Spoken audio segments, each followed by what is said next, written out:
את הקבלן מינקין פגשנו אחרי שאימא שלי התחילה לבנות את הפרויקט לבד. היא לקחה קבלן ובנוסף מפקח שפיקחו לה לבנייה, ובעצם שניהם עשו יד אחת. ומהמצב הזה בעצם התחלתי לחפש קבלן שהוא אמין, שיש לו הרבה בתים שהוא בנה, סיים עם המלצות, ובעצם הגעתי למינקין, קיבלתי כמה הצעות מחיר, ובעצם גם ההצעה הכי טובה וגם הרשמים שקיבלתי מאנשים שהוא בנה להם את הבתים, הם היו המלצות מעל כל דופי.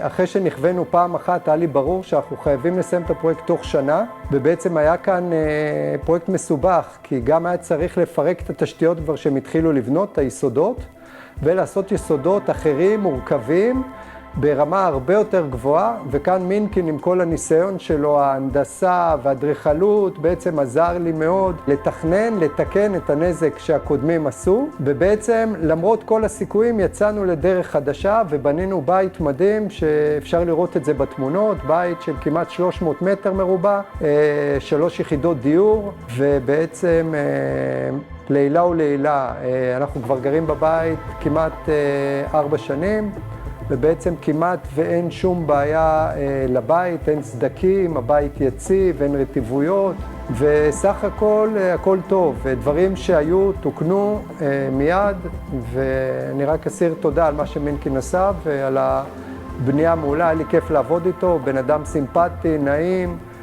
לא היה לנו שום ויכוח או שום בעיה שנתקלנו בה שלא מצאנו פתרון. וזה לא שלא היו ויכוחים וזה לא שלא היו תמיד הסכמות. הרבה פעמים אני רציתי משהו, מינקין לא הסכים, ובסוף הסתדרנו. ושנינו הרגשנו שהתקופה של הבנייה הייתה תקופה נהדרת ופוריה, ואני אסיר תודה לו על זה. תודה.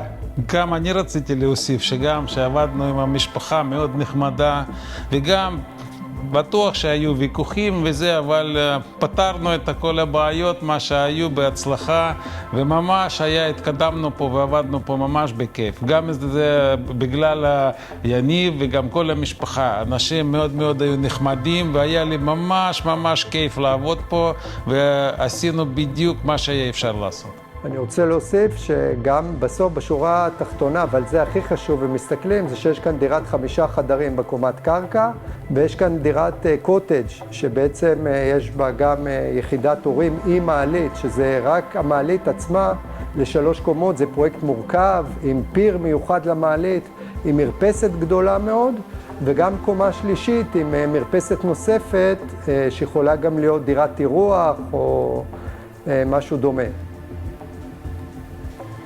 אז בקיצור, עבר בהצלחה.